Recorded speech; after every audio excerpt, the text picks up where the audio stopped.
You're listening to Business Talk Radio, where we take business to the next level. Rapping with Dr. Jacalyn connects you with experts from all over the world to help you take charge of your career, your business, and your life. Rap along with us. Visit drjacalyn.com to learn how to become a guest or a sponsor. And now, the doctor is in.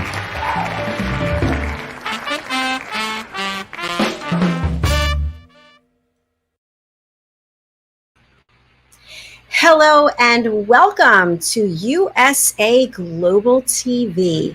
I am your host, executive producer, director, and broadcast engineer, Dr. Jacalyn Kerbeck. You are watching A Better You, lessons from the best coaches, consultants, and trusted advisors. Our show is all about presentations from people who are the best in their industry across the world. They will present 15-minute lessons to help make us better personally as well as professionally. Let us bring out our experts for today. We have Mariska du Preez and Butch. Leake, welcome. Hi, how are you? Hi, nice to see both of you. It's a pleasure. Yes. Fantastic. Yes. So as I was sharing with our audience, this show is all about helping make people better by giving them lessons personally and professionally based on our experience. So before we do that, I'm just going to give a brief overview of the show flow, and then I will spotlight each of you and ask you to tell us a little bit about yourselves. How does that sound? Great. Fantastic. Fantastic. So Mariska's been here before, so I'm going to ask you if you would mind going first. And then after Mariska does her presentation, Butch and I can have a little conversation about some of the takeaways from your presentation. Then we will take a commercial break. We'll come back, and then Butch, we will go to you and your presentation. Then Mariska and I will have a conversation about it, and then we can all go on our own way. How does that sound? Great. That sounds good. Okay. All right. Mariska, so you are joining us from New Zealand, and you and I have worked together. It seems like a very long time now. You actually were the coach who helped me come up with plans A, B, and C to leave my corporate career and go out on my own to do life coaching. And now I'm doing broadcasting. So who knew? So I'm going to spotlight you. Do tell us about yourself, please. So as Dr. Jacalyn said, I am Mariska du Preez, and I am a transition and career coach. I love working with people that is in a specialized position and moving into leadership, or that want to make that all-important change in their careers, looking for something a little bit different or maybe a little bit more authentic for them to do. And for today, in our wee little mini mindset series, we are going to do a little bit of an introduction for those guys of you that haven't joined us on any of the shows. So this would give you a good idea of what it's all about. And for those of you that have joined us for some of the shows and wasn't quite sure how to apply all of these things that we've been talking about, this is an introduction to sort of share how this can apply to your life. And that is me. Thank you so much. Appreciate that, Mariska. And Butch, welcome. This is your first time here. It's an honor to have you with us. You are a decorated Vietnam veteran, Purple Heart recipient, author, singer, and Lifetime Achievement recipient. Woo! Thank you. Wow. Thank you. And you are also a rock star over on Clubhouse. So I'm going to spotlight you, and do tell us more about you. Well, my name is Butch Leake. I'm from New York City. I'm formerly a member of the world-renowned recording group, the Drifters. I think everybody knows that group. It's been around for 65 years or more.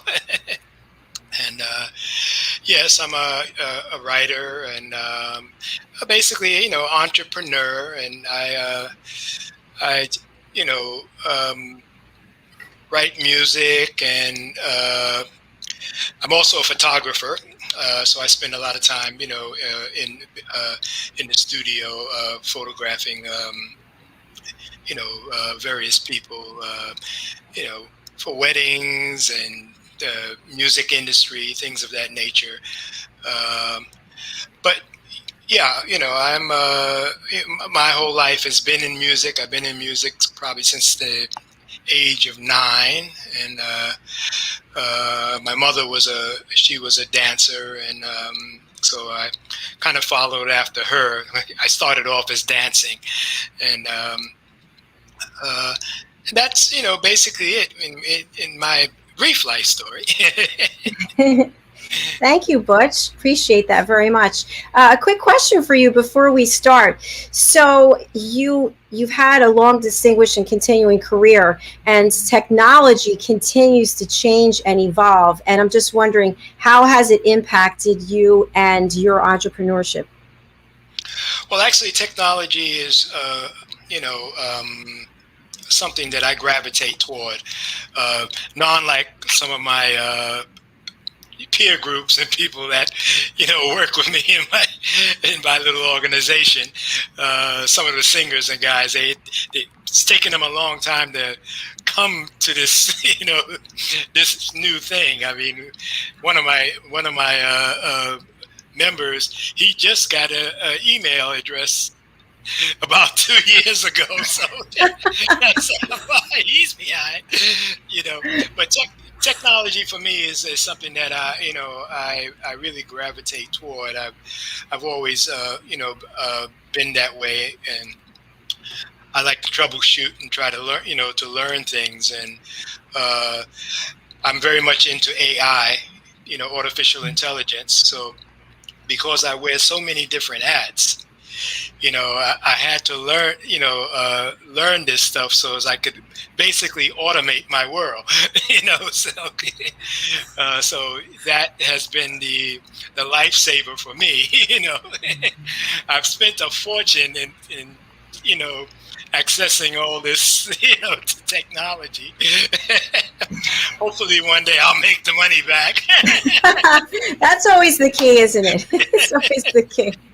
But it sounds like you've embraced technology as opposed to being afraid of it, because there are many people, I don't want to learn that. I'm not going to do this. I'm just going to stay where I am. I think it's funny. I shouldn't say funny, but when I meet someone and the only email address they have is AOL, because that's when was AOL started? I don't even, a long time ago. Was it 70s, 80s? Something like that. Yeah, it was. I'm not sure exactly when, but yeah, AOL. No, I don't even remember the date. Yeah, but it's been around for a while, Yeah, absolutely. Well, it's a pleasure to have you with us, and we hope that you'll come back and see us again soon as well. So we are going to take a quick break, and when we come back, we're going to go to Mariska, if that's all right. Yep, that's fine. Perfect. So our first break is going to be a music video, which I love. This is from a performer from the UK. Her name is ILO, I-L-O. And her song is Heroes in Disguise. And you can go over and purchase her music on iTunes. Take it away, ILO.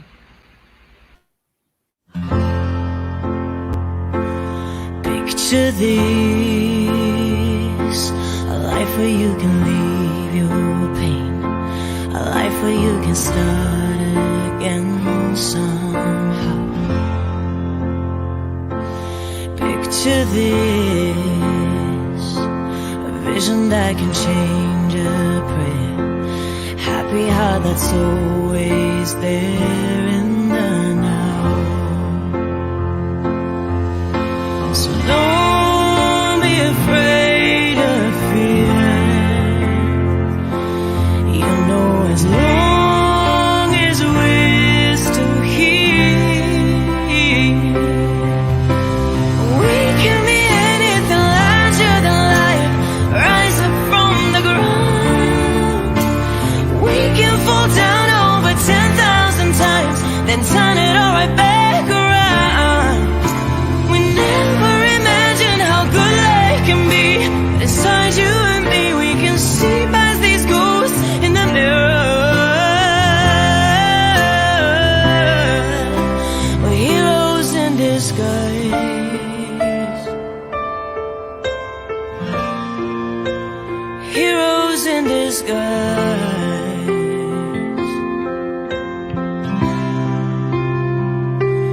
Picture this, losing everything you got, never having had a lot, but holding on and on and on. Don't be afraid to dream, 'cause we are so much closer than it seems. We can be anything larger than life, rise up from the ground. We can fall down over 10,000 times, then turn it all right back around. We never imagined how good life can be, but inside you and me, we can see past these ghosts in the mirror.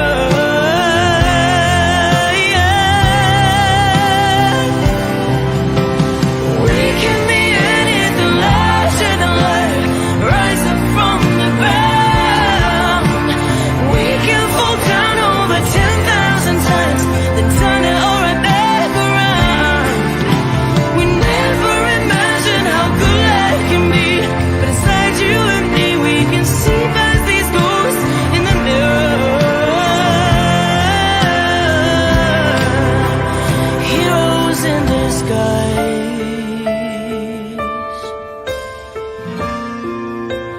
Heroes in disguise.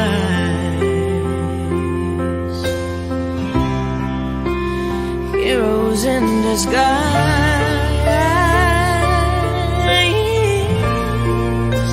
Heroes in disguise.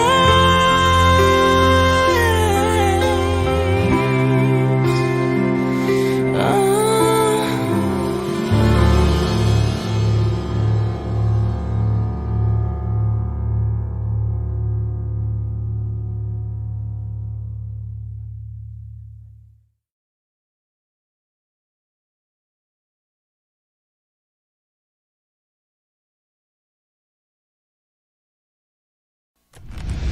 Ladies and gentlemen, here it is. The most listened to radio show on the planet. Even the other stations are tuned in too.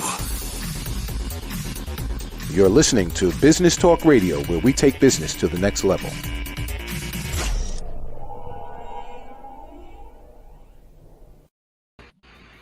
Hello and welcome back to USA Global TV, and thank you to ILO and Tony Moore and Licorice Dragon Records. Did you enjoy that?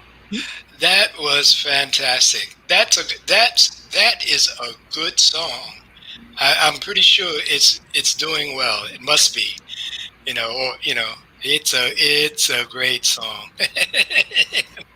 Thank you so much. I'm glad you liked it. When I was sent that video for production from a production standpoint to look at it, I was here in my studio by myself. It was late at night, and I just started crying. And then I found myself standing up singing with her.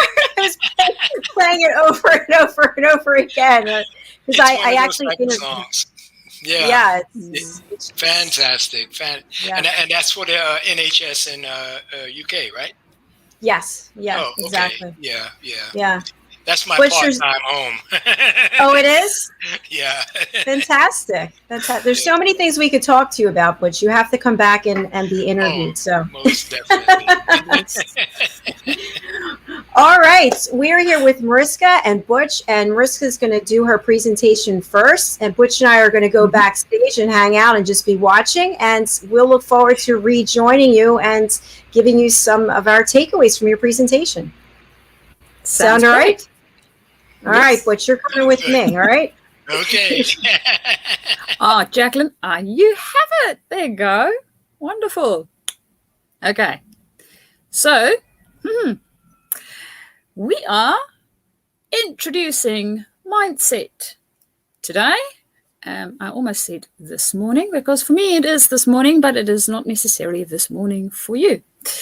So we will be talking a little bit about mindset and just doing a brief introduction on it. So before we start, I want you to ask yourself a few questions.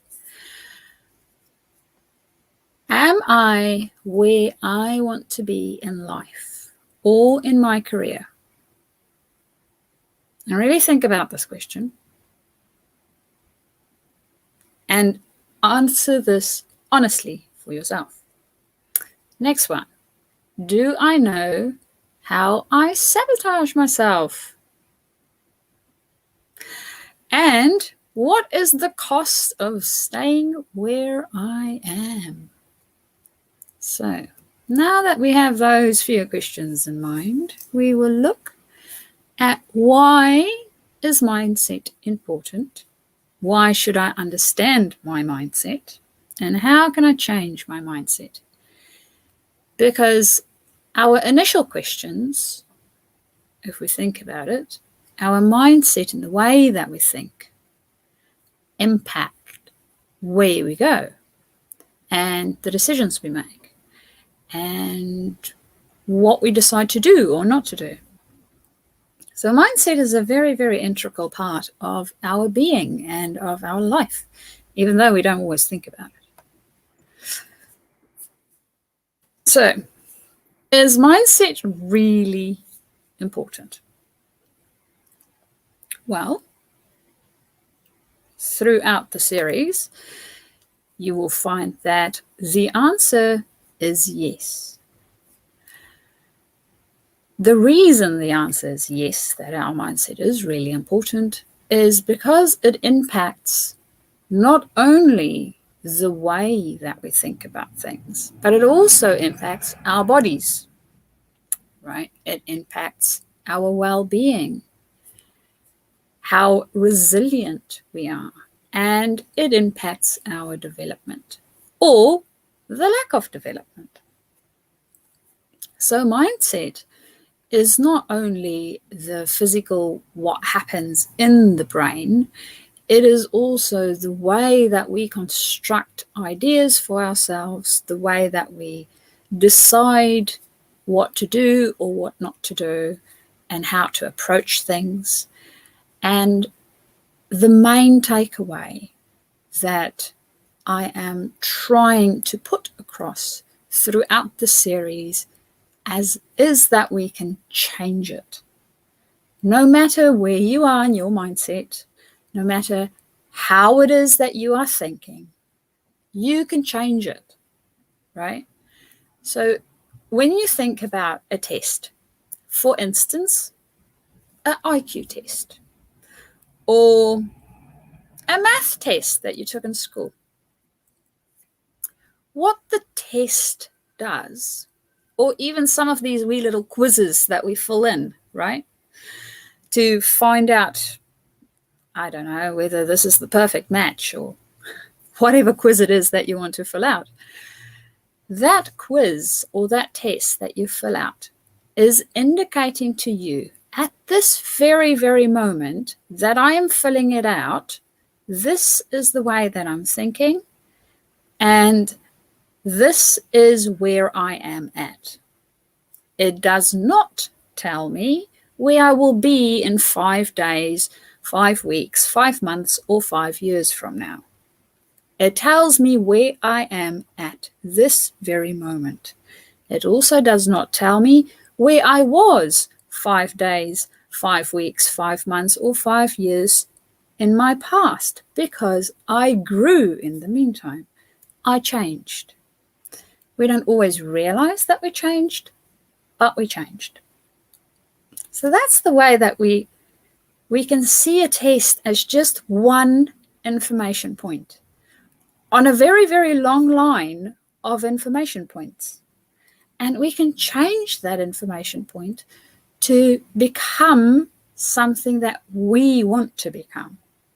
And therein lies the importance of our mindset. So, understanding our mindset. Why do we need to understand this thing called mindset? What is it going to help us? So when we understand the basics of mindset, we will start to find out that our mindset is not only governing the way that we think, it also governs the way that we feel, because our thinking impacts our feeling, and our feeling impacts our thinking. So it becomes a little bit of a cycle. In saying this, it means that when we think, we are making a very logical, straightforward decision on something. What we're not taking into consideration is that our feelings about this is also taken into account without us even realizing it. Now, as we become aware of this exchange between the thinking and the feeling, it becomes a little bit more apparent. To give you an example of this is, say for instance, we had an incident where when we were younger, we cleaned the stove and we burned our hand because the stove was still hot. It was switched off, but it didn't cool down quite enough yet, so it was still hot. Now we burned our hand. Now, years and years and years later, we get somebody in and we try to work on this one thing in our relationship, because maybe our partner complains about the fact that the kitchen is always in disarray. We never clean it up. There's just, it's not what it's supposed to be. And then we say, yes, but I do clean it up. But the stovetop doesn't get cleaned because emotionally we are now afraid of getting burned. And that fear, which is an emotion, right, translated into our decision not to clean it. Or we might go a total opposite route and we just never cook because we're afraid of the stove. Whatever the case might be, there is an emotion and a decision that was linked to one another. So when we're not aware of the emotions that we have attached to certain things, we will make biased decisions. And we are all human. We all do this all the time. Again, a good reason why we need to understand what is going on with our mindset. And then, of course, the body-mind. So with the body-mind, we as human beings decide to do things or something happens, and we imprint the thing that happens in the form of an emotion into our body. And then our body starts to think for us. So it will come across this thing. For instance, you have a presentation that you need to give in front of a large group of people, and you get super nervous, right? And this anxiety that has started up in you, for whatever reason that it started up, starts creating thoughts in your brain that go, oh, I can't do this, I can't do this. And you end up booking off sick because you just feel that you cannot do this presentation. This is extreme, I know, but sometimes we do feel like that. So the body-mind also has an impact on our mindset and the way that we think. So if we know what the links are, we can start working to change them. Then, of course, you have heard me say this scary word all throughout, change. So change is scary, I know. Some people find it easier than others. And the reason why they find it easier than others is because they exercise their change muscles, right? So change is actually something that we can get used to. And the more use we get to change, the easier it becomes. And the easier it becomes, the more we don't have a problem with change.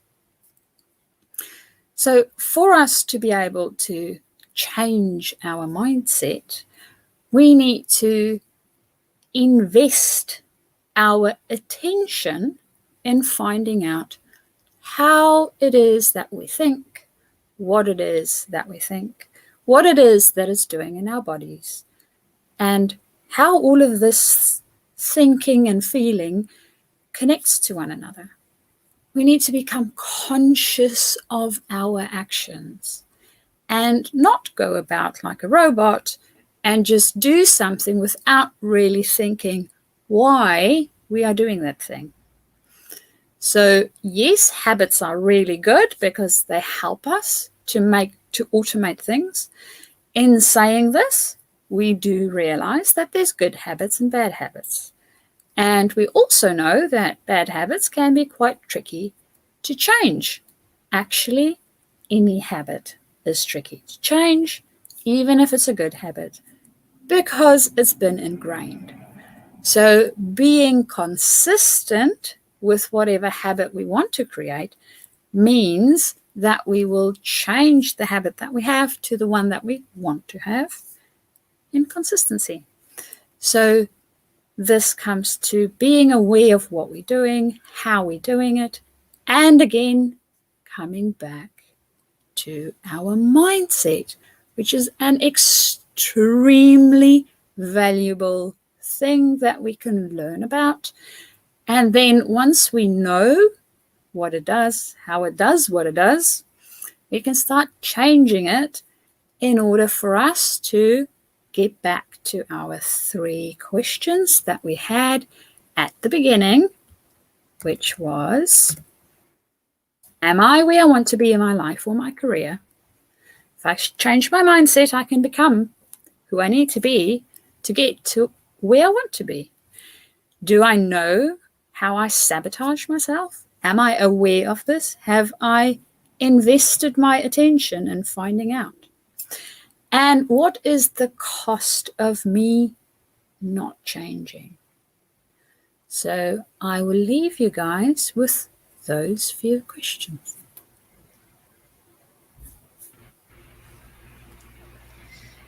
All right. Well done. Very good.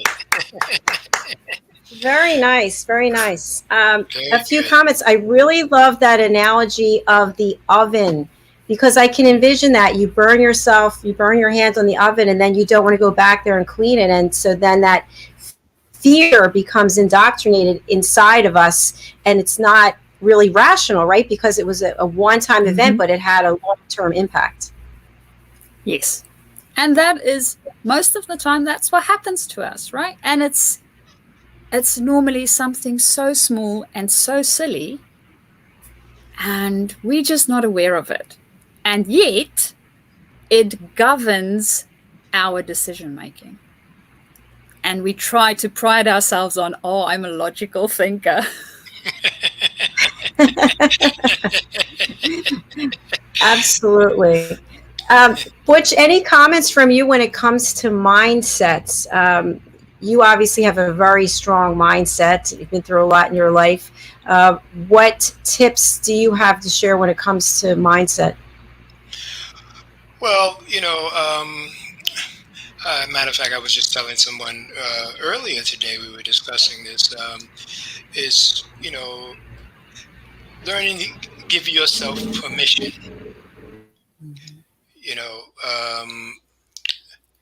People, sometimes, they shy away from, they're not sure what to do. They're afraid. Or if I do that, they're not going to like me, whatever, that might be. People sometimes are really afraid to move ahead because they just scared, how people are going to think about them, and I always say, take that out of your mind, just you have to give yourself permission, allow yourself to, move ahead. Yes, we all make mistakes. I've made a lot of mistakes, in my life. And there was a time where, I worried, oh boy, what they're going to say to me, I'm never going to, get this job, or whatever. But, I realized that, you can't draw blood from a stone. So, you just keep forging on, become that stone and move ahead. At some point, you will get there. Reinvent yourself, learn how to reinvent yourself. And, just learn to motivate yourself. You can do it. I had to tell myself that I can do it over and over again, and eventually, I got there. So, this is what I usually tell most people. Some people say it's easier said than done, but there's always work in everything that you do. And so again, give yourself permission, learn to give yourself permission. And, the failures, that you have, they're not really failures. Like I never look at them as failures. I look at them as strategies, long-term strategies. If you stop, then that would be a failure. But if you put long-term strategies ahead of you and keep going at it, you'll win at the end of the day.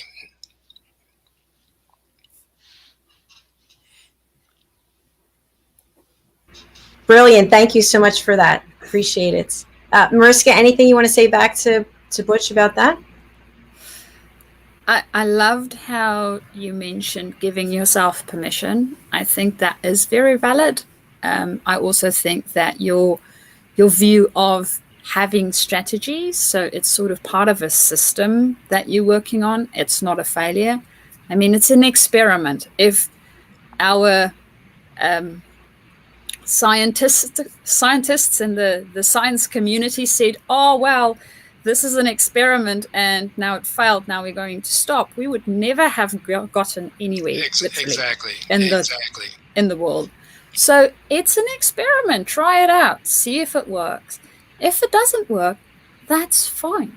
Try something else. Yeah. Right? Exactly. And give yourself permission to be able to keep trying, because as you mentioned, Butch, the main thing is to keep trying. Once you stop, that's the problem. Yeah, and that's where basically, what the failure comes into.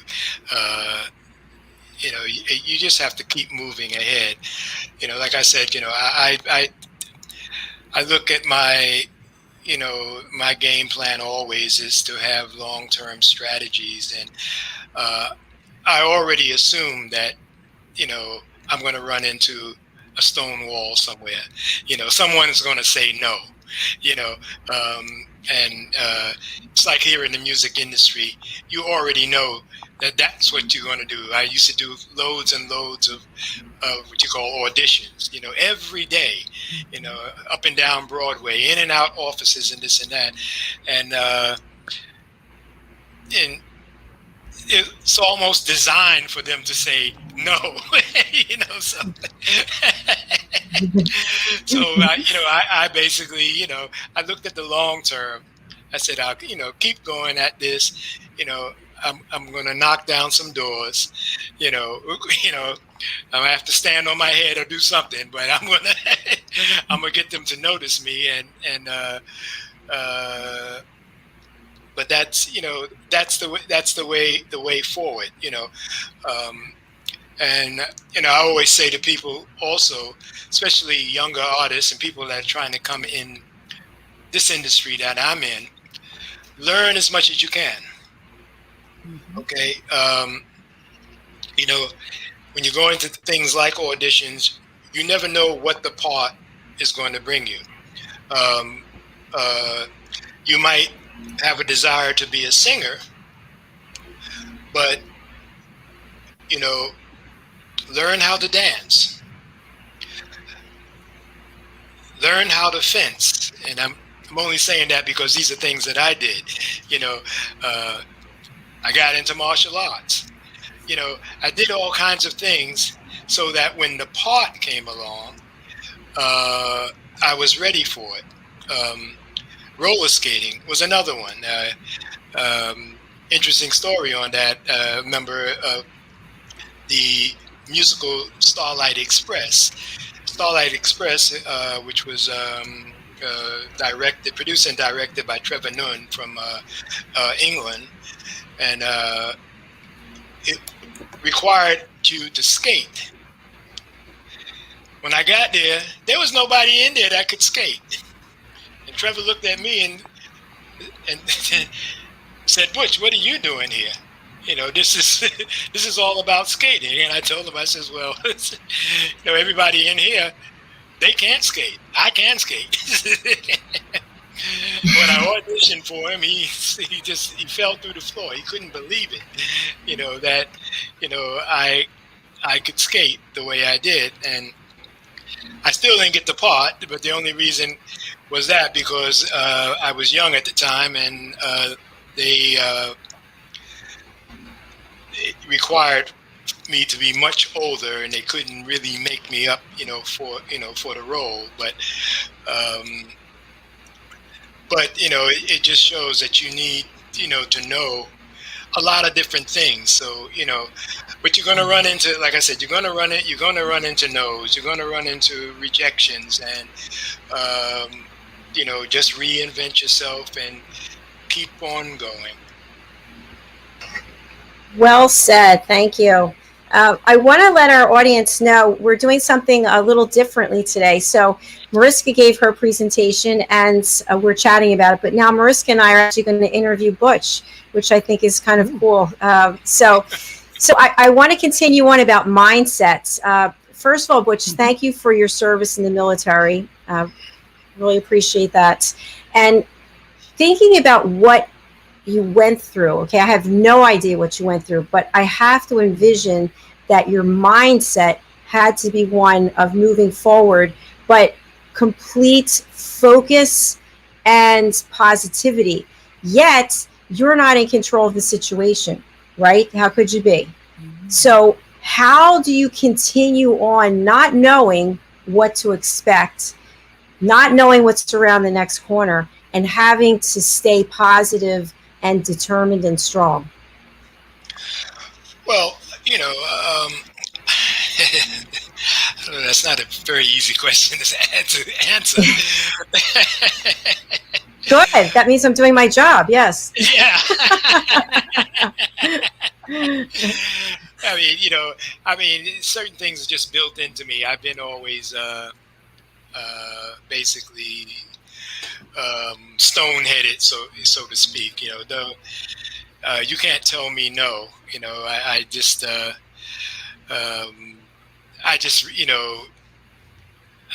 don't take no, for an answer. I've always been able to, to transition from one thing to the other. I guess it's just something that's built into me because I've always kind of, worn a number of different hats, and I'm constantly always learning. It always goes back to, learning. Something that my father built into me, he used to tell me, he says, "Listen, I don't care if you don't go to college, but you're going to sit in here and you're going to read." And he would put down magazines and newspapers and books in front of me and said, "I want you to read. I want you to know about yourself. I want you to know about the next man, about the other cultures and things of that nature. And so it'll make you a better person." Now, he said, you might not have great wealth, physical wealth, but you'll have knowledge about things. And I kept that, with me, from a kid when I went into the military. So the military was a very interesting test of, these abilities and these things that I knew, and these early teachings that I had from my father and also from some of my peer groups during that period. And that helped me get through the war.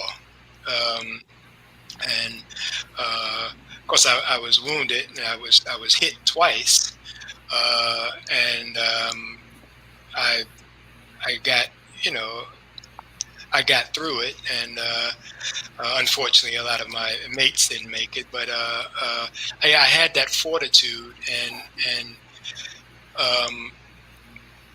I got through the war. I came back home, and like every GI, was looking for a job, and strange enough, just one night, I just happened to be, in a night spot, and a friend of mine, we were singing, and a friend of mine came up to me, and he said, "Hey, man, what are you doing?" And I said, "Hey, I'm looking for, a job. I'm just got out of the military, just left Vietnam."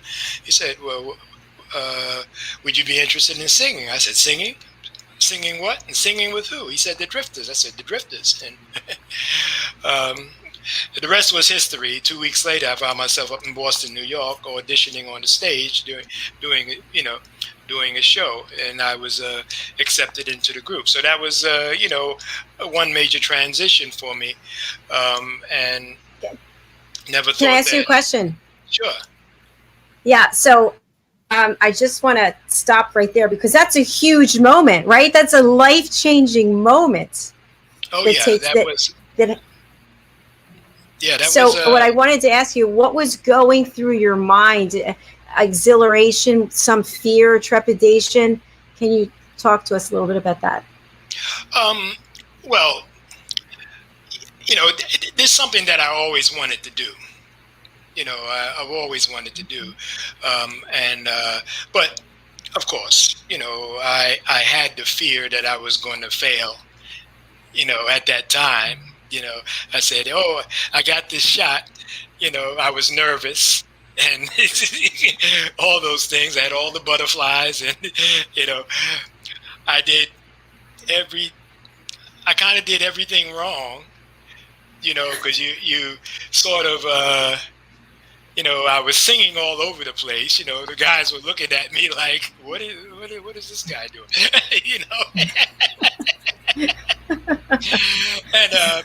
And to be honest with you, it was a funny moment, because we were working this little club, and the tables that were,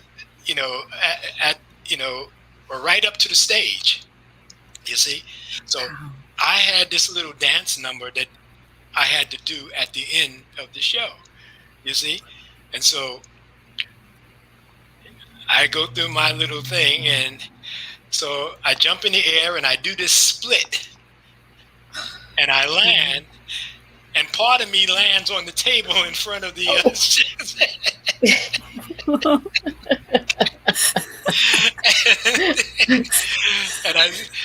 and I said, "I'm done." I knew I was done. But was that something you would practice before the split? Well, yeah, I used to do it all the time. I come out of the school of dance. My mother was a dancer, and when they brought me to the group, one of the principal things they wanted me to do was dancing, because the group years ago used to do a lot of dancing, but they didn't do it no more. So they wanted someone to really take the spot, you see. I grew up, dancing. My mother was a hoofer, tap dancer. So I knew all that. And, I used to do all those splits and so on and so forth. So it should have been a piece of cake for me, but I was so nervous. I was so terrified that I landed in the middle of the table in front of the stage. I've always admired that, how people can do splits and then get right back up again. So it's a miracle. I mean, I've been doing yoga for decades and I still can't do a split, let alone would I try and then get back up again. Oh well, forget about it now. I wouldn't even try it. But yeah, and so I figured, well, that's it. They're going to ship me back to New York, and that's over. And yet they actually accepted me in the group, and you know, I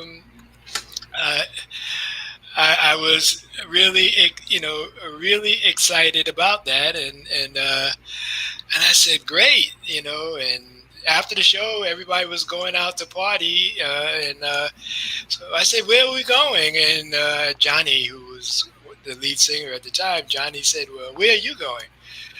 I said, I'm going with y'all. He said, no. He brought out a big duffel bag full of records and said, you go upstairs and you sit down and learn all these songs. I said, learn all these songs? I wound up learning all those songs, and they didn't even know them. Oh my gosh. I love your laugh and your positivity. It's contagious, isn't it, Mariska? It is very. And I have this image of him going for his debut, right? Music, first thing ever, gonna nail this. And then you have the blooper moment of actually landing halfway off the stage and going, oh, man, okay, this is horrible. Never gonna do any of this ever again. And yet they were like, yeah, okay, there's a duffel bag. Go learn these. What? Yep, that's what happened. That's I tell that story a million and one times, you know, and it's just a funny story, you know. It's but that, you know, that's the way it is, you know. It's it happens that way, and but you know, throughout my life, you know, every little thing that I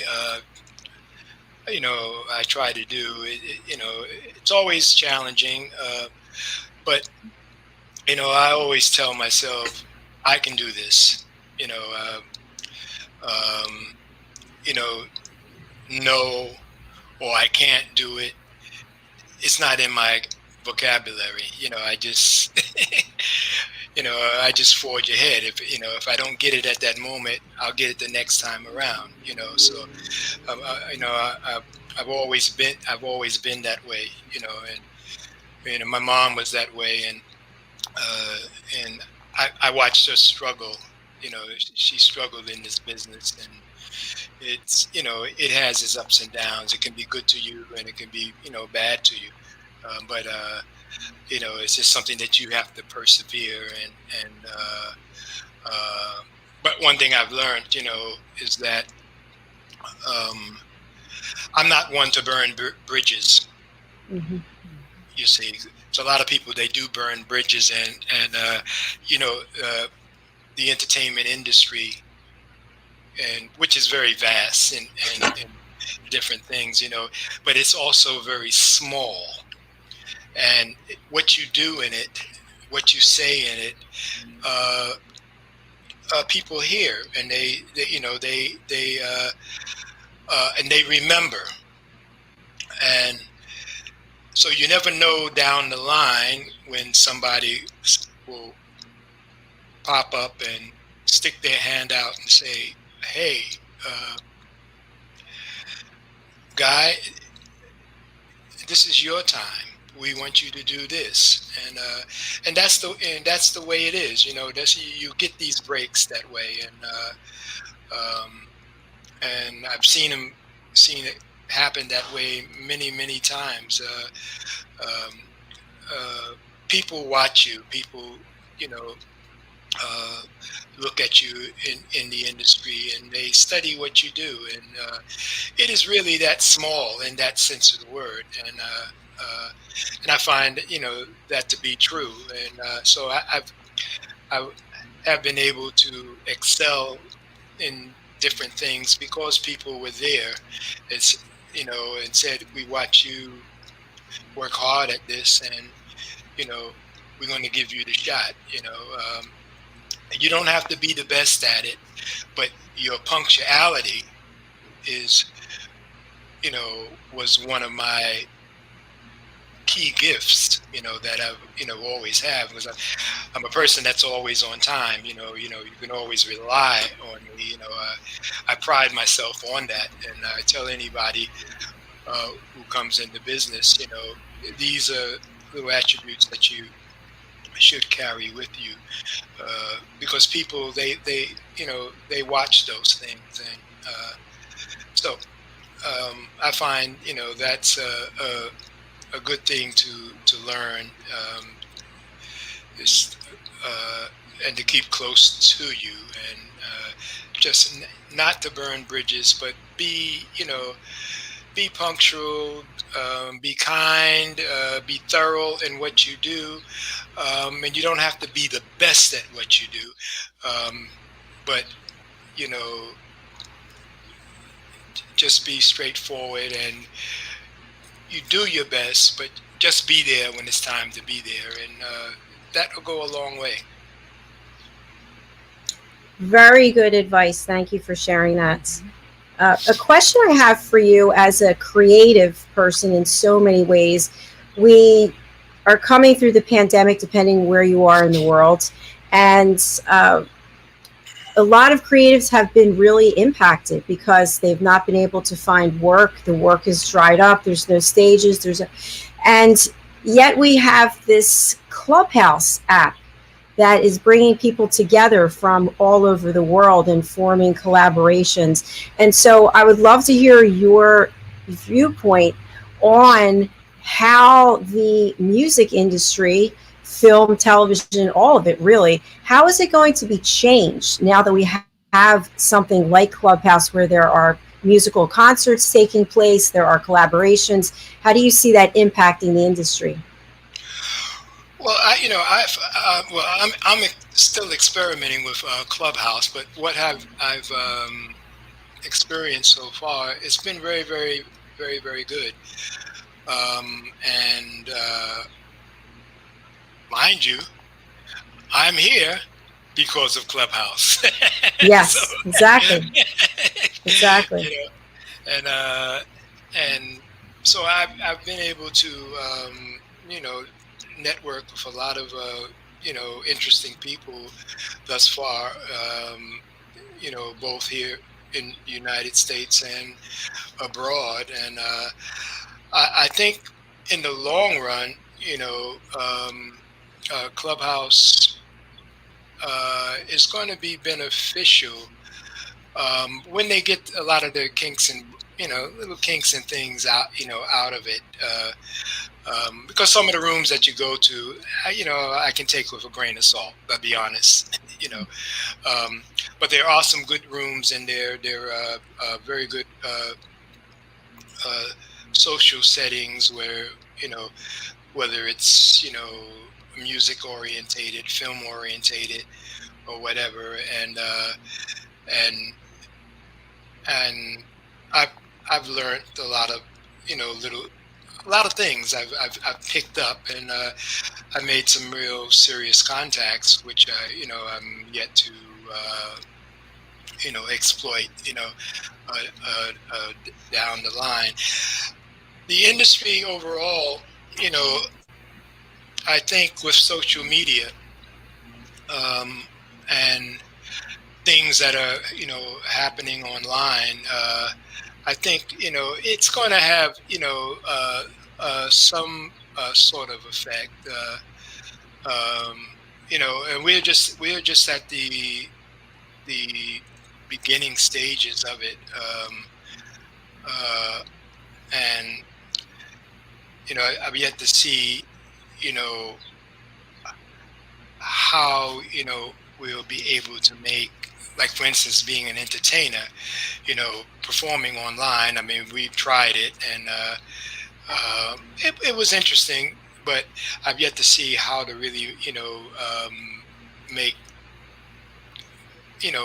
money with it, at least in the way that I know in terms of going out to a club, you know, and or some, you know, one of the large venues, you know, where you have the people there, and you can charge, you know, for the tickets and things. That it has yet to be, you know, sorted out. But I think down in the long run, you know, that should be quite interesting. I mean, I've always had this idea for, you know, a paid review sort of situation, you know, where, you know, you're doing a show much like this, and you're performing in front of an audience. It could be a canned audience or whatever, you know, I guess something like the old sitcoms or whatever, and you know, and you do it paid review, and I think that could work. I don't, but I think it's still early yet to see, you know, how effective that, you know, can be. But it's you know, it's definitely coming. The whole online thing. It's like streaming. You know, streaming has become very, very, very popular.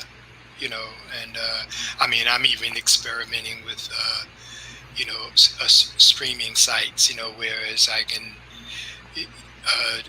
do movies and things of that nature.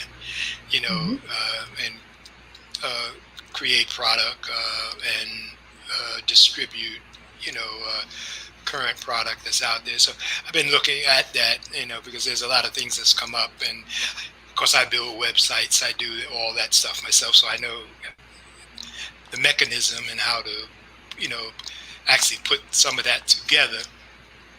And I've been talking to some people about that, and you know, I'll see, you know, where it can go. But I think there's a lot of scope in the online. You know, it still has to find its way. You know, really has to find its way. You know, and the music industry, you know, per se, has really changed. I'm not sure if I'm as fond of where music has gone in terms of, you know, downloads and dealing with companies like Spotify, and because I have a lot of problems with their, you know, royalty system, you know, and how they distribute their, you know, residuals for, you know,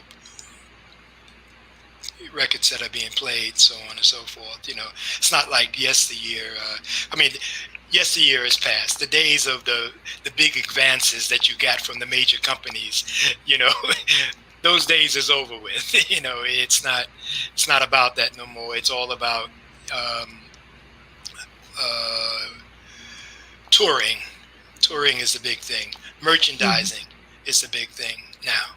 You know, record companies, that's what they, you know, they want your merchandise. They want, you know, they want you for touring. Artists don't really make money on records. Well, we never really made money on records unless you were the actual publisher, you know, or the writers of the song. You know, yesteryear it was all about charting. Once you charted, you might maybe you were making $1,000 a week, but you charted, like here in the United States, you have 8 regions, and you charted in those 8 regions. You went from $1,000 a week to $1,000 a night times 20 or 30 cities across the country. You know, then you were you were making some sort of money at that time. But for as far as records were concerned, you never made money from records unless you were, you know, writers and producers. It's like anything. Publishing has always been the meat of the game. Butch, I have a question for you. Yeah, sure. Is that why we see a lot, what is a lot, but artists who transition from music into film or television? because there's more money there? So in other words, they're performing with the band and now they're acting. Yes, partially. I mean, it depends on the artist. I mean, some artists make a lot of money. And I mean, now artists are really starving. It's just not like it used to be, and so yes, some artists will transition over to things like acting, but even acting itself, it's not an easy game. It's really not an easy game. Most of the I have a lot of people that I know, friends of mine, in Hollywood and various places, and they always say, Butch, you need to start acting.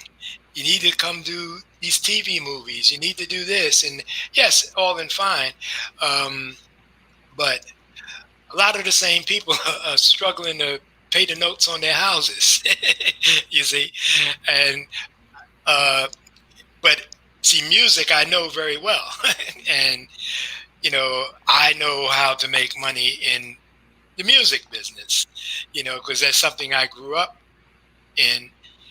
And so even in these lean times, I still manage to make money. Now, a lot of people they come into the game, but they don't really understand how to make money from day to day. It's like any, any field or business, how do you make money, that bread and butter every day? We're not talking about making hundreds of thousands of dollars and this and that, but make enough money that you can sustain yourself, pay your rent, pay your, all these things that you have to pay. Learning how to do that in our industry, can be a trick, for a lot of new people. They don't know how to do that, and that's something that one has to learn, And then the other side of it is having longevity. How many people that have longevity? We didn't make the kind of money that a lot of the kids make today. Back, going back, 70s, 60s, 50s, just didn't get paid. You didn't get paid that way, you see. The younger generation were getting millions of dollars. I mean, I think of a lot of the, the rap artists and,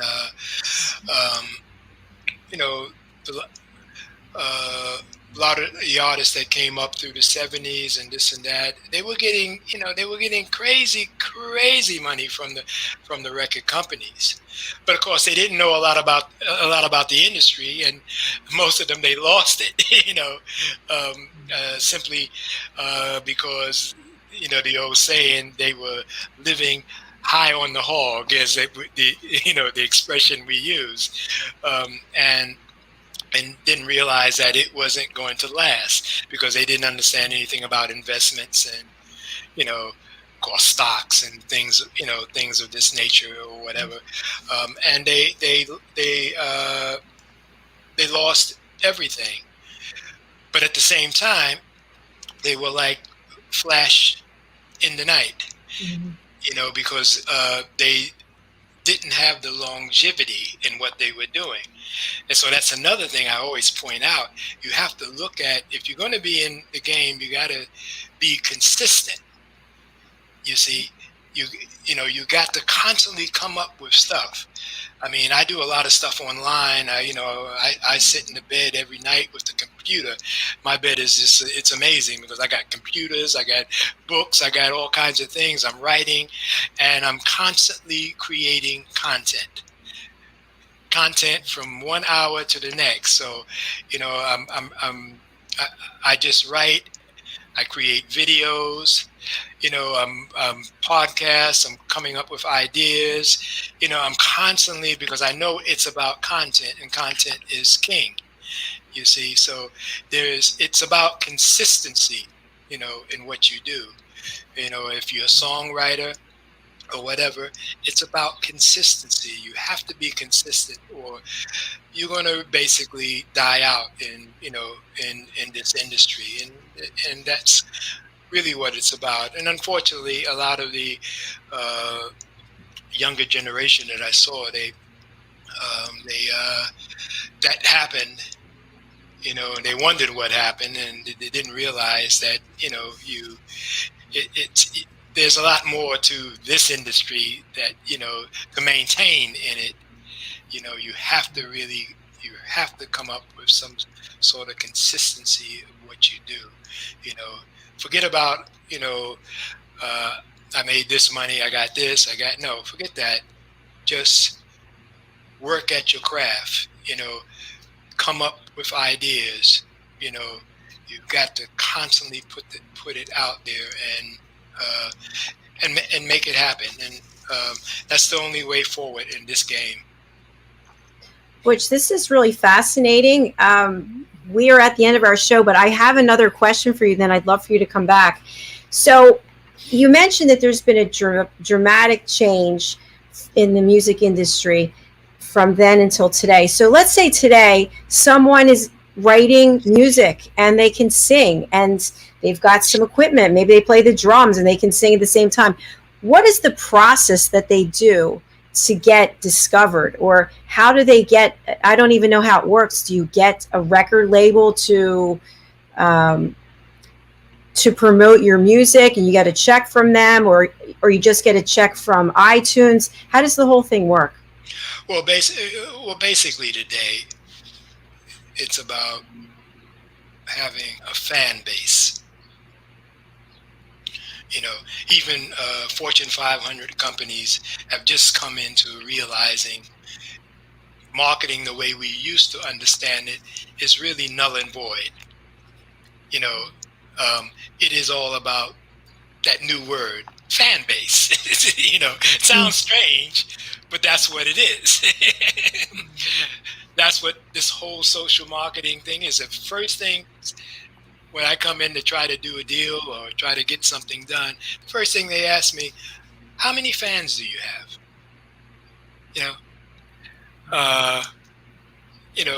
That's the first thing they want to know. Well, in our case, we have thousands, we have millions actually. The Drifters have been around for a long time. So I'm constantly trying to tap into all of them. I'm not tapped into everybody, but Yeah. But we have them, and it's about fan base. That's one of the first things they ask. It's like you have a website and you want to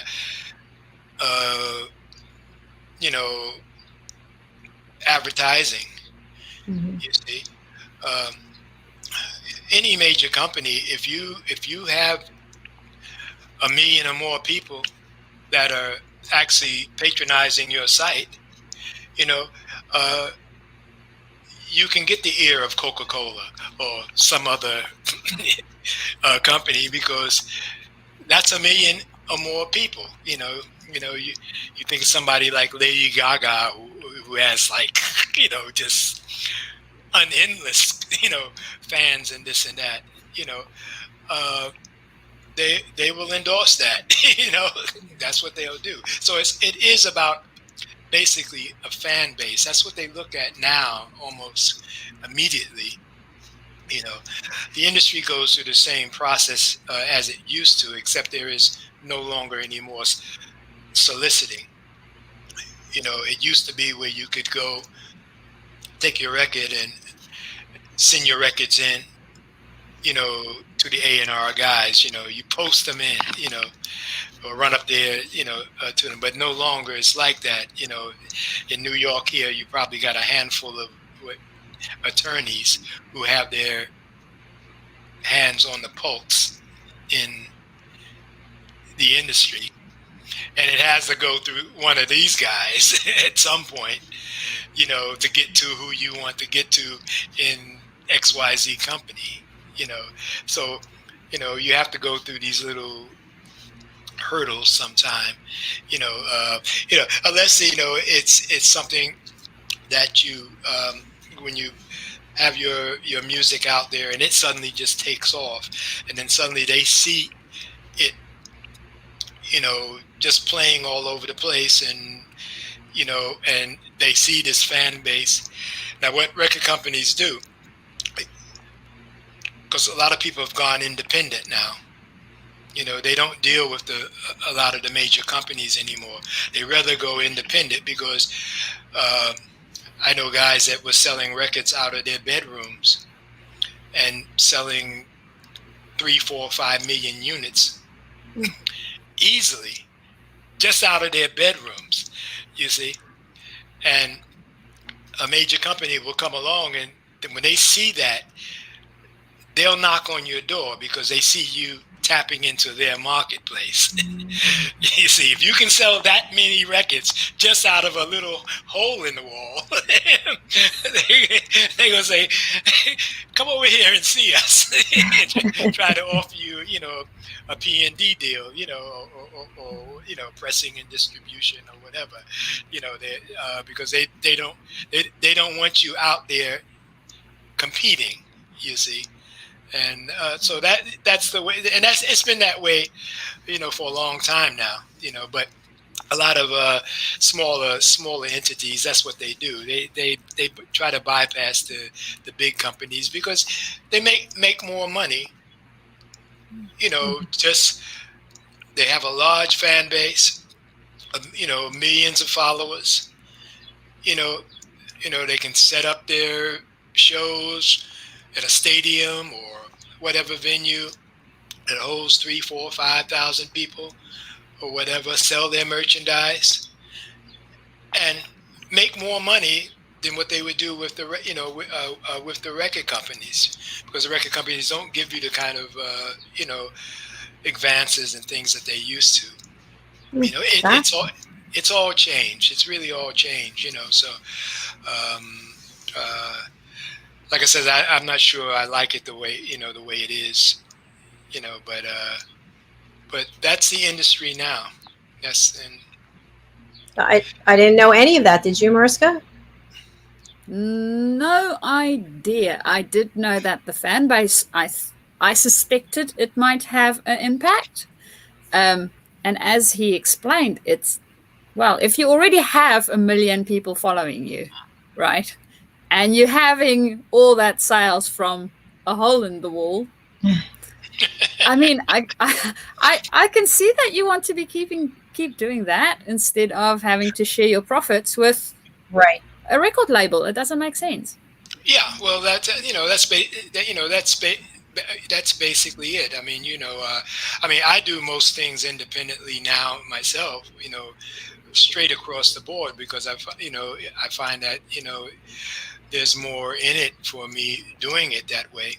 And I have more control over content creation, and seeing it the way I want to see it go out, and always keeping the door open if the right offer comes through the door, which is advantageous. But until that time comes in any given project or whatever, I'm better off, handling it, independently. It's just like radio now. With radio, because radio, for the most part, is now online. You see, and and so a lot of the old jocks that I used to know, that we used to do the interviews and this and that, they've all moved on. They moved on, online, and even right now in England, where I lived, we had a radio station right in our house. You see, because it didn't pay to travel to the studio. You see, everybody worked from the house with their stations. So most of the radio people now, they started setting it up in in their house. They log in when it's time to log in for their show, to the main stations and this and that. But it's much more economical doing it that way. You see, Yeah. and a lot of independents. That's what they're doing now. So. Because it's not like it used to be, they don't play records the way it used to be. You remember years ago, you had these meetings every week, and they would pick, at a round table on what records they were playing that week. You see, and if you were trying to, punch your record or this and that, and you had Michael Jackson at number one and Gladys Knight and the Pips at, number one over here, and, whoever else, Tom Jones here or this and that, it was very hard to get your record played, it was always a fight, and of course, back then they had what they call here in the United States, payola, so that's a whole nother. That can be a whole nother story to talk about. But that's the way it was, So. Well, Butch, if you look at this, like for example, we are live streaming on 9 platforms now, including right this minute. We're live on 9 platforms, including radio station, Business Talk Radio, and then we become a podcast on 6 others, so 15, and we're all in our homes. So if you think about that, and also because we have our own channel, we could stay here as long as we wanted, right? We could continue, the 3 of us talking to the next day. Oh yeah. Where, and without leaving our homes. So there is a lot to be said. Now it's all also about how do you monetize it, right? How do you monetize it? But I do know, and again, without any experience, I don't want to disrespect you in any way because you are a legend. But I was working in a television studio. I would drive there, and I had 2 shows that I was doing. And of course, I loved meeting the people in person. But now I don't have to drive anywhere. And I can do 18 shows in 3 days and get to meet people like you that I never would have met probably if it weren't for these online platforms. Exactly. Yeah, exactly. Well, that's why I say, this whole online thing is just really, really, fantastic. I mean, I talk to more people, it's, and it's great, because the one thing I do like is because I talk to the fan base. You see, they have a one-on-one with me. Nice. You see, they can, call right on in and ask questions and just speak to me, find out what we're doing, what are you drinking tonight? What kind of, what you having for dinner or this and that, they get real personal, and, but I allow for that because that was, funny enough, that was our success throughout our years. When we were really at the height of, our music and the things that we did, we always gave accessibility to the fans. They could always come backstage to see us. They could always call us, so it really, and particularly in Europe and in England, that's the way it was always embraced. We got very close to the fans, and right now I'm very, very close to the fans because they know they can call me up if they want and find out what's going on and this and that. And when I created, for instance, the Drifter Legends Clubhouse, I created for the fans, so they run it. I have moderators and other administrators. They do it all, and so on and so forth. I just pop in when there's a dispute. Every once in a while we do get that. Right. And I got to come in and say, hold your horses, guys. this is because I'm basically the historian. You see, when it comes to Yes. that. So we always get arguments going on up there, and I have to come in, and I'm always monitoring it, but I let them do their thing, and they love it, So I mean, it's a lot of fun, and like I said, you meet a lot of people. I've met more people from around the world, whether it's India, whether it's you name it, China, Japan. They come on in, and I'm talking to people from everywhere, and I just love this whole online, social network kind of world, and it's I was kind of born into it, and I'm around to see where it really goes, because I think there's going to really be some real wild things for the future, and I just hope I'm around, to see it all. So trying to keep myself healthy, so to speak, so as I can. Smart, very smart. So tell us what's next for you. Well, for us, we're working on new recordings for starters, and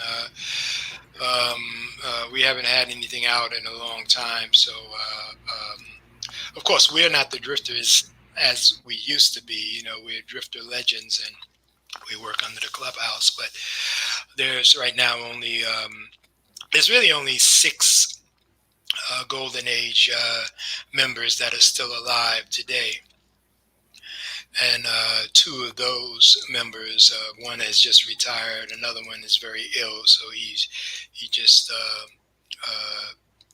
decided to hang it up.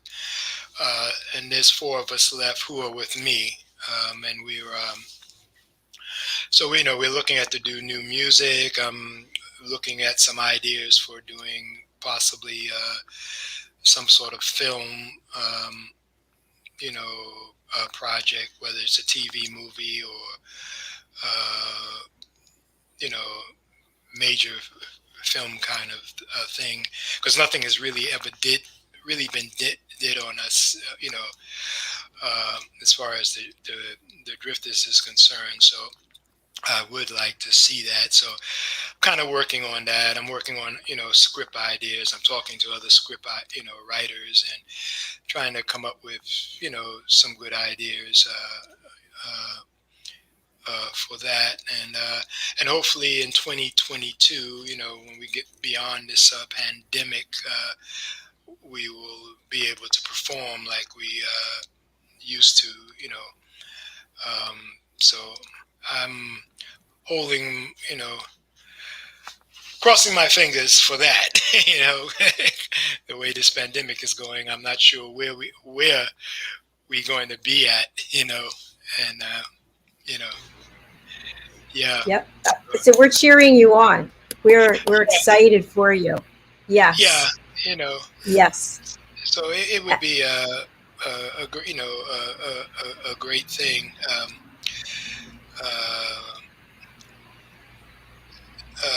And it'd be about time, one more time around. That's how I look at it, One come more back time before I fully retire.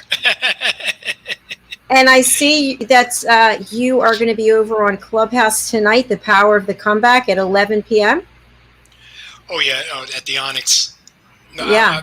The Onyx collab, yeah. I usually, I'm a night owl, so I usually pop in, late night. That's a good room, but they talk about a lot of different things, So,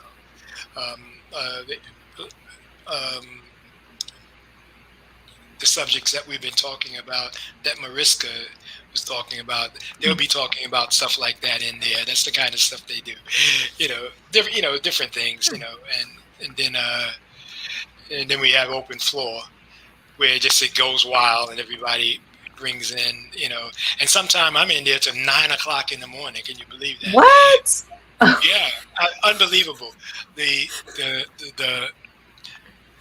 main host, the guy who actually is responsible for the room, he falls asleep. So me or maybe one of the other girls or a handful of us wind up moderating, and usually I wind up being there till about 9 o'clock in the morning. Oh my gosh. He's getting up. He pops in, because he goes to work at 9, and he's like, "You're still here?" I said, "Hey." Oh my gosh. I was going to say I'd pop in. I don't even stay awake till 11 o'clock at night. Good for you. Sometime that room stays open to 9 o'clock in the morning and longer if somebody's there to man it, and I've been there at times. Sometimes, I go on and because we get people, like I said, from everywhere. So they pop in from India, from Egypt, and from you name it. And just when you think you want to close it, here they come, so you sit there. Yes. It's true. It's an addiction. It really is. I was over on Clubhouse for hours and hours, like when I'm not broadcasting, obviously. And I thought I have to stop because that's right. Somebody comes in, you're like, oh no, I can't leave now because I want to hear what they have to say. And before you know it. That's Clubhouse. It is very addictive. I have to pull myself away. I really do, because I found myself past like 3 or 4 weeks, I kind of wasn't getting anything done. I realized I'm in Clubhouse, all the time, so I started trying to multitask, and sometimes I'm hearing everybody, but I say I can't say nothing because I got to finish this work here, Do you, Butch, and Mariska, do you know Bobby Del Rio? No. The name is familiar to me. So he's a film producer. He's an actor. He's on Clubhouse all the time. And we interviewed him on the dating show right before this. And anyway, where I'm going with this is in whatever number of months, he now has 17,000 people, almost 18,000 following him as a result of moderating on Clubhouse. I interviewed him about 3 weeks ago. He had 15,000. And he said on average, he might have 500 people reach out to him in a day. But he's on there. He's on there every single day moderating like it's a job. And he runs his rooms really professionally, but his career has taken off to another level because of Clubhouse. And he actually met his girlfriend now. He's never met her in person, but he met her through Clubhouse, and he's flying out to LA to meet her. So there's a case of, personal and professional life change because of Clubhouse. And again, none of us are paid spokespersons for Clubhouse. So it's a dating site also. yeah, exactly. Apparently it is. Exactly. But guys, I'm having so much fun. We have to wrap up. I have to make dinner for my mom. So this has been so much fun. I love it. So we've been streaming your banner through most of the show, but what's the best way for people to get in touch with you, Butch? The best way, if you want to find out what we are up to, you can go to our website, which is www.thedrifterlegendsclubhouse.com. And there you can find out a lot about what we're doing. And matter of fact, I'd have to do some updating of that site probably tonight. Or you can come, up on Facebook, join our Clubhouse up there, which is also the Drifter Legends Clubhouse. And we have thousands of members up there, so it's a good place to be. A lot of lovely people there. Or check any of the links at the website, any of the links up on Instagram. I'm there, and you can get to any of my sites that are online, and check out our books and our podcasts and different things that we have going. And this is the best way to find out what we are doing. And you can find me up there. I'm online 24/7. I'm always online. I live online, so. And we know where you'll be tonight, and maybe till tomorrow. You're going to be over in Clubhouse. And what's the name of the room again? That's called the Onyx Collab. Onyx Collab. Okay. All right. Onyx Beautiful. Collab. Yeah. It has been such a pleasure meeting you. Thank you so much. And I'll reach back out to you to have you back on one of our other shows. Oh, yeah, most definitely. I'm definitely going to come back. Definitely going to come back. And I'm going to try to even be more prepared. Okay, excellent. Excellent. Thank you. And Mariska, what's the best way for people to meet you, to reach you? Well, the best way for people to reach me is they can email me at mariska@journeytodiscover.com. So that is in our banner at the bottom. For those guys that is on the radio and listening, it's MARISKA @JOURNEY 2 DISCOVER.com. So that's mariska@journeytodiscover.com. And I am working on my website, so hoping to have that up soon too. That is just journeytodiscover.com. And you guys can reach out at any time, day or night. I will not necessarily answer you during my night because I'll be sleeping. But you will not be on Clubhouse. I will definitely answer, yes. Fantastic. Thank you so much. Thank you so much. I wish you a blessed evening, Butch, and Mariska, I wish you a blessed day. And hopefully you two can connect. Maybe you can connect on social media also. That would be nice.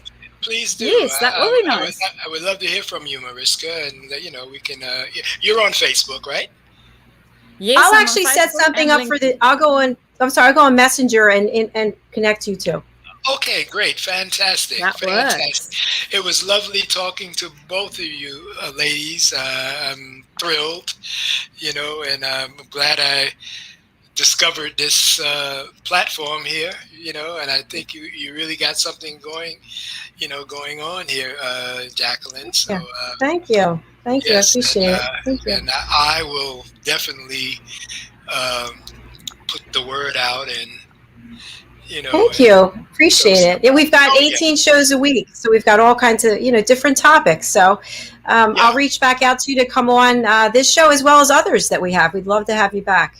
Yeah, it's fantastic. I'm really pleased with this. I was a little apprehensive because I wasn't sure exactly where I'm supposed to be here. But yes, it's great. I think it's fantastic, and I look forward to coming back and seeing you and chat. And feel free to just, off the books, just say hi. And I will definitely. That would be very nice. Yes, please. All right. I'll see you both later. Thank you again. Okay, thank you. Thank you. Bye. Bye. Bye. Oh, it was so much fun. Such great conversation and so interesting. I'm so glad that Butch was here and Mariska was here. And so that's a wrap for us today. Tomorrow we have starting at, I'm just going to give the times in Eastern time. If you are in the UK, it's 5 hours later. But starting at 9 a.m. Eastern, we have Life's Amazing Journey with my co-host, John Christian. And our guest is Sarah Grant. Then at 10:30, we have another A Better You, like this program. And our presenters are Hyatt Ives and Daphne DeLucci. At noon, we have Fashion, Fitness, Travel, and Leisure. My co-host is Diane Floyd-Bain, and our guest is Lynette Medina. And at 1:30, I have a story to tell, but it's not my story. It's our guest, Daniel Wood. At 3 o'clock, we have we have A Better You. That is with Diane Floyd-Bain and Teuta joining us. And then at 3:30, we have Pet Psychic Amina. And our guest is Krista Kerbeck, and she is the founder of Wag Out Loud, all about dogs. And then at 5 o'clock, we have stories of hope, inspiration, and overcoming adversity. And that is with me and our guest, Deborah McKee. So we look forward to having you join us tomorrow. Please subscribe to our YouTube channel, which is USA Global TV, and you can see all of our shows from beginning to end. And again, we are celebrating over 400 shows in less than 10 months. So thank you for being here. We appreciate you, and we wish you all the best. Thank you, Butch. Thank you, Mariska. Bye-bye.